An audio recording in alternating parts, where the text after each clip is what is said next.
So I haven't read Rules for Radicals yet, but it tends to be kind of the Bible of the left-wing lunatics. You know, Saul Alinsky's Rules for Radicals. There's like 13 of them, and one in particular I would like to point out.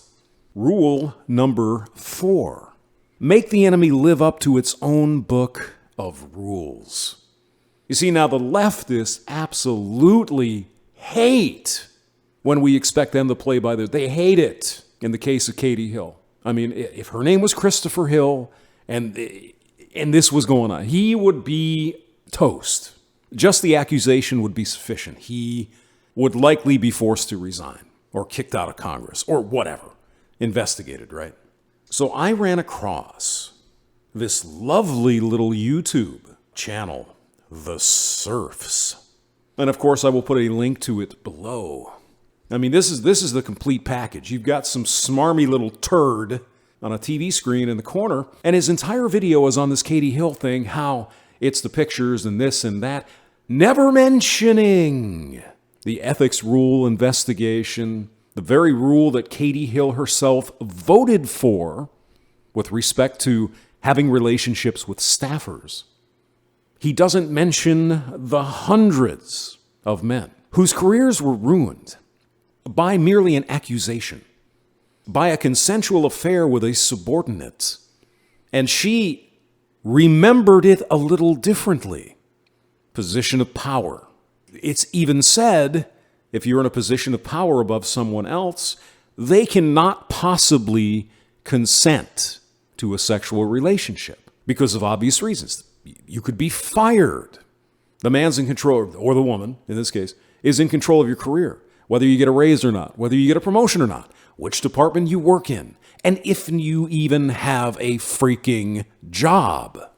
That's why the McDonald's guy resigned. He was he's a CEO, right? He position of power over the whole company, basically. But he was having sex with someone obviously under him. It's unethical. It's against the company policy. Hill was being investigated for violating the same policy in Congress. But she was too chicken shit to fight it, like Duncan Hunter. And so she resigned like a freaking coward. I mean, after all, if it wasn't happening, why would you resign? Just, trying to point that out. Isn't that what they say about Donald Trump? What's he have to hide if he isn't releasing his tax? Well, what does she have to hide if it's not happening? So this video is entitled, Katie Hill Goes to Washington, Double Standards in Politics. Well, let's discuss that. Al Franken. Allegedly, he forced a woman to kiss him. And there was a picture of him kind of putting his hands over her breasts, not actually touching them. He was forced to resign. I've never heard of Al Franken having sex with one of his subordinates. Al Franken was a comedian before he was a senator, right? Did he do some nasty shit? Probably. I don't know. There was no proof ever. It was an allegation. Al Franken. There was a senator, I believe, out of the Northwest somewhere, a Republican guy, who someone alleged that he tried to pick up a dude in a bathroom because of the way he tapped his foot or something. I don't remember all the details. Resigned. Gone. Bye-bye. Do we have to mention Bill Clinton? The ultimate power differential. And at the time, it was said it was a private matter. It was between Bill Clinton and his wife Hillary to determine. Of course, this was 20-some years before MeToo. Donald Trump now, this guy. Well, how many women? Mr. Smarmy, how many staffers in the White House has Donald Trump had affairs with? And according to the Bill Clinton rules, that would be a matter between him and Melania, wouldn't it? Oh, no. See, no. Yeah, that's a little different, right? Because you don't like Trump. What about all the affairs of John F. Kennedy? What about all the affairs of all kinds of different congressmen, senators, and whatever? There's plenty of nasty to go around on both sides here. But it seems to me, Mr. Puke, it only seems to really fucking matter if the allegation goes against someone you don't like. Is that about right? So he goes on and he starts lecturing Nancy Pelosi and all. Basically, Nancy Pelosi is now a misogynist and a sexist. She's a slut shamer because you shouldn't have taken those photographs. It's not about the damn photographs. It's about her being in a position of power over a staffer, being accused of having an affair. She admitted to having an affair with a subordinate on her campaign. All of that is no, no, no under MeToo. I guess if you're a Republican man. How many women were knocked out by MeToo, by the way? 2. How many men were knocked out?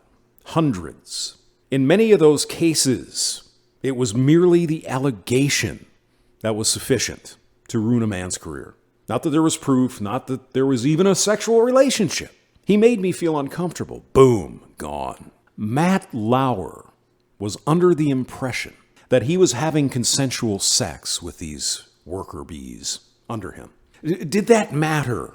Did that matter? Did NBC cover some of this up? Perhaps. I don't know all the details. But eventually they fired him for this. But yet what I think I'm hearing you say, in the case of Katie Hill, why is this even an issue? It was consensual. It was a three-way, and it was the pictures, and it's revenge porn and all that. No! You and your ilk need to be held to your rules. If the rule is a man can be accused of fucking anything and lose his career with no evidence, no proof, no police reports, no nothing, and he can lose his career. This woman admitted to one affair and was alleged to have another. Why does that not apply in this case? I'm very curious. I'll put the link below. And if you really want to and read some comments that are so bizarre down below this video, feel free. And you might want to leave one or two yourself. James Maxwell, thank you for listening.